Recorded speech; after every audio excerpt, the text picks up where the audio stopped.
ঈদে মিলাদুন নবী ছাড়াও আরো কত ধরনের কিছু আছে। সাইয়্যিদুল আয়াদ শরীফ, ঈদের সেরা ঈদ, এই সকল লোকগুলোকে কিয়ামতের দিন রাসূলুল্লাহ সাল্লাল্লাহু আলাইহি ওয়াসাল্লামের সামনে যখন নেওয়া হবে, রাসূলুল্লাহ সাল্লাল্লাহু আলাইহি ওয়াসাল্লাম যখন বলবেন এটা তো আমার উম্মাত, ফেরেশতারা মধ্যখানে এসে বাদ এসে বলবে সোহতান সোহতান, যে এই লোকগুলো এরা আপনার উম্মাহ না, আপনি জানেন না আপনার পরে এরা আপনার দিনকে কিভাবে বিকৃত করেছে। রাসূলুল্লাহ সাল্লাল্লাহু আলাইহি ওয়াসাল্লাম তখন বলবেন সোহতান সোহতান লিমান গায়্যারা দীনি বাদে, আমার পরে আমার দিনকে যে বিকৃত করেছিল আমার থেকে দূরে সরে যাও, দূরে সরে যাও, দূরে সরে যাও, তুমি আমার উম্মাহর অন্তর্ভুক্ত না। ভালোবাসা কাকে বলে? ভালোবাসা কি কেবলমাত্র মুখে বলার ইস্যু? মুনাফিকরা মুখে বেশি বলে আর ঈমানদাররা তারা অন্তরে সেটাকে পালন করে। একদল দেখবেন সুন্নি হিসেবে তাদের নিজেদেরকে দাবি করে, ওদের নাম যদি বেদাতি হতো তাইলে ওই নামটার মধ্যে কিছু অপমান থাকতো। ওই বেদাতি সুন্নাহর কাছাকাছি নাই, ও নাম দিয়েছে সুন্নি। একটি সুন্নতের মধ্যেও তার কোনো কাজ নাই, সবগুলো যতগুলো বেদাত আছে এগুলোকে সে সুন্নাহ হিসেবে পালন করে। এবং এটা কিয়ামতের আলামত। রাসূলুল্লাহ সাল্লাল্লাহু আলাইহি ওয়াসাল্লাম বলেছেন যে একদল লোক যখন সুন্নাহর কথা বলা হবে, বেদাতের বিরুদ্ধে বলা হবে, তখন তারা বলবে গুইরাতি সুন্নাতু, সুন্নাত পরিবর্তন করা হয়েছে, বেদাত আবিষ্কার করা হয়েছে।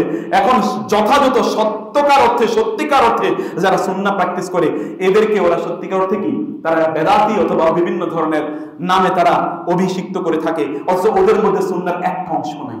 সুবহানাল্লাহ, আমি যদি সময় পেতাম রাসূলুল্লাহ সাল্লাল্লাহু আলাইহি ওয়াসাল্লামের 1000 সুন্নাহ দৈনন্দিন 1000 সুন্নাহ আপনাকে বলতাম। একবার কি ভেবে দেখেছেন রাসূলুল্লাহ সাল্লাল্লাহু আলাইহি ওয়াসাল্লাম দৈনন্দিন তিনি কি কি কাজ করতেন? এগুলো সব সুন্নাহ। ঘুম থেকে উঠা থেকে শুরু করে ঘুমানো পর্যন্ত হাজারের উপর সুন্নাহ রয়েছে। কয়টা সুন্নাহ আপনি জানেন?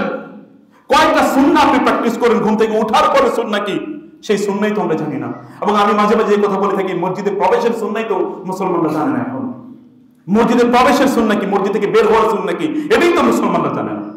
আবার সে আবার কিসের এরকম ঈদে মিলাদুন নবী বা ইত্তকারিক বিষয় সে কিভাবে প্র্যাকটিস করে, অথবা এগুলোকে সে বিভিন্ন ভাবে এগুলোকে সে উদযাপন ঘটা করে উদযাপন করে থাকে। এগুলো না আল্লাহ অনুমোদন করেছেন, না আল্লাহ রাসূল অনুমোদন করেছেন, না সাহাবায়ে কেরামরা অথবা পরবর্তী প্রজন্ম কেউ এই কাজগুলো করেছে, কিন্তু এগুলোকে তারা ঘটা করে থাকে। এবং এগুলোর জন্য বিভিন্ন ভাবে বিভিন্ন ধরনের স্যাংশন, ফাইন্যান্সিয়াল স্যাংশন এগুলোর জন্য থাকে। সম্মানিত ভাইরা, এটি এরকম না। রাসূলের সুন্নাহকে প্র্যাকটিস করুন। রাসূলুল্লাহ সাল্লাল্লাহু আলাইহি ওয়াসাল্লাম তিনি কি কি সুন্নাহ, তিনি ঘরে প্রবেশ করার জন্য তিনি কি কি সুন্নাহ প্র্যাকটিস করতেন, ঘর থেকে বের হওয়ার সময় কি কি সুন্নাহ প্র্যাকটিস করতেন, টয়লেটে যাওয়ার সময় কি কি সুন্নাহ আছে, টয়লেট থেকে বের হওয়ার সময় কি কি সুন্নাহ আছে, এমনকি জামা কাপড় পরার সুন্নাহটা কি কে বলতে পারে? কয়জন জানে জামা কাপড় পরার সুন্নাহটা কি? কি জামা কাপড় পরতে হয়? কিভাবে এই জাতি সুন্নাহ জানবে যে জাতির মেয়েরা অর্ধলঙ্গ থাকে এবং ছেলেরা তাদের চুলগুলো কিভাবে কাটতে হয় এটাই জানে না?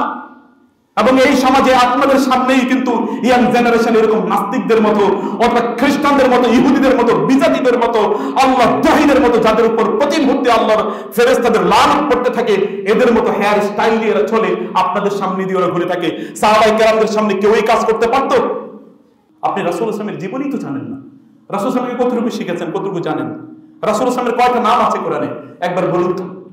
রাসূলুল্লাহ সাল্লাল্লাহু আলাইহি ওয়াসাল্লাম এর শরীরটা কেমন দেখতে গিয়েছিল বলেন তো? আপনি যদি কেউ আপনার সামনে যে রাসূল এসে বলে আমি কে বলুন তো, আপনি কিভাবে বলবেন?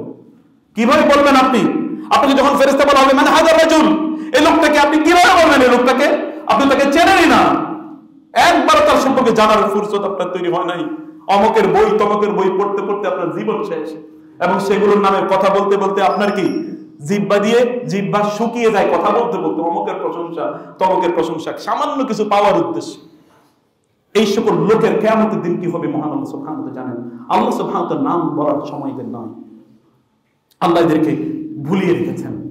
আল্লাহ সুবহানাহু ওয়া তাআলাকে যদি ভুলে যায়, আল্লাহ ওই ব্যক্তিকে ভুলিয়ে দেন, তোকে আমি ভুলিয়ে দিলাম, যা তুই তোর নিজের কথাই স্মরণ রাখতে পারবি না এখন আর। You will forget yourself because you forgot myself. You forgot me and I will make you forget yourself. তুমি আমাকে ভুলে গেছো, আমি এবার তোমাকে এমন বানালাম যে তুমি তোমার নিজকে ভুলে গেলে যাও।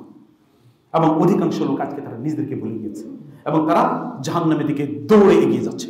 মহান আল্লাহ সুবহানাহু ওয়া তাআলা আমাদেরকে তার কাছে ফিরে আসার তৌফিক দান করুন। আকুলু কাওলি হাযা ওয়া আস্তাগফিরুল্লাহ লি ওয়া লাকুম ওয়া লিসাইরিল মুসলিমিন ফাস্তাগফিরুহু ইন্নাহু হুয়াল গফুরুর রহিম।